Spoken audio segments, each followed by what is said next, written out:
آپ نے دیکھا ہوگا کہ سب سے پہلے تبدیلی یہ آتی ہے کہ ہم اپنے آپ پر کنٹرول کرنے لگ جاتے ہیں. وہ کنٹرول کیا ہے؟ کھانے پینے کا کنٹرول. ایک آدمی ہے، ایک شخص ہے جو چین سموکر ہے. کوئی ہوتے نا ایسے کہ ایک سگریٹ بجھائی تو دوسری پھر جلائی اور پھر پینا شروع کیا. اس سے اگر آپ 10 منٹ سگریٹ روکنے کے لیے کہو نہیں روک پائے گا. لیکن وہ کون سی طاقت ہے جو پورا دن وہ سگریٹ سے بچتا ہے؟ وہ کہاں سے آ جاتی طاقت؟ دیکھیے، کھا پی کے طاقت نہیں آ رہی، وہ بھوکے رہنے سے طاقت آ رہی. Simple notion is if you want energy you have to eat. اگر آپ کو توانائی چاہیے تو آپ کو کھانا ہے.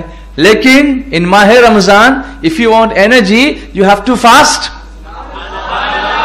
اگر طاقت چاہیے تو آپ کو بھوکا رہنا ہے. طاقت چاہیے تو آپ کو بھوکا رہنا ہے.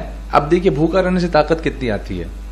اور دنوں میں جماعت سے نماز نہیں پڑھ پاتے زیادہ تر لوگ، لیکن ماہ رمضان میں دوڑ دوڑ کے آتے ہیں. اور دنوں میں نوافل چھوڑ دیتے ہیں، غیر مؤکدہ سنت بھی چھوڑ دیتے ہیں، لیکن ماہ رمضان میں اہتمام کے ساتھ پیٹ میں بھوک لگی ہوئی پھر بھی پڑھتے ہیں. ہوتا ہے نا؟ طاقت کھانے سے آ رہی کہ بھوکا رہنے سے آ رہی؟ لیکن یہ بھوکا رہنا کس کے لیے؟ اللہ کے لیے. تب طاقت آئے گی. اس میں راز یہ ہے کس کے لیے؟ تو پتا چلا کہ اللہ کی راہ میں دینے سے ہماری روح کی طاقت بڑھ جایا کرتی ہے. پھر چاہے وہ ہم بھوک دیں، چاہے وہ ہم مال دیں، چاہے ہم جان دیں، کیونکہ جان دینے سے شہید ہوتا ہے اور شہید مر کر بھی زندہ ہوتا ہے. وہ طاقت آتی ہے، زندگی ملتی ہے، دینے سے زندگی ملتی ہے. تو یہاں نفل بھی پڑھتے ہیں، پھر اس کے بعد قرآن شریف کی تلاوت سال بھر میں کتنی کرتے ہیں وہ دیکھیے، اور بھوکے رہ کر کتنی کرتے ہیں وہ دیکھیے. اس میں بھی پرٹیکولرلی آپ دیکھیں گے دن بھر یو آر فریش. جیسے ہی آپ نے افطاری کی پھر حالت کیا ہوتی ہے؟ کیا ہوتا ہے؟ طاقت لگتی کہ آدمی ڈھیلا پڑ جاتا ہے. تو یہ کھانے سے ڈھیلا کیسے پڑا؟ اس پر غور کیجئے نا. استقبال ماہ رمضان کرتے وقت ان ساری کوالٹیز پہ غور کیجئے کہ کتنا عظیم مہینہ اللہ نے ہمیں عطا فرمایا. کھانا کھانے کے بعد اور ایسا ہو جائے، فریش ہو جانا چاہیے تھا، لیکن کھانے کے بعد ایسے ہو جاتے ہیں. تو کھانے سے طاقت آئی کہ گئی؟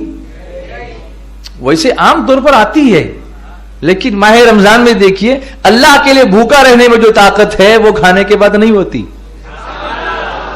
لیکن پھر تراویح میں واپس آ جاتی ہے. اور دنوں میں 20 رکعت پڑھ کے دیکھو، پڑھ پاؤ گے؟ نہیں. لیکن ماہ رمضان میں وہ بھی پوری 17 عشاء کی بھی پڑھتے ہیں، ورنہ 4+2+3 کر کے نکلتے ہیں روز.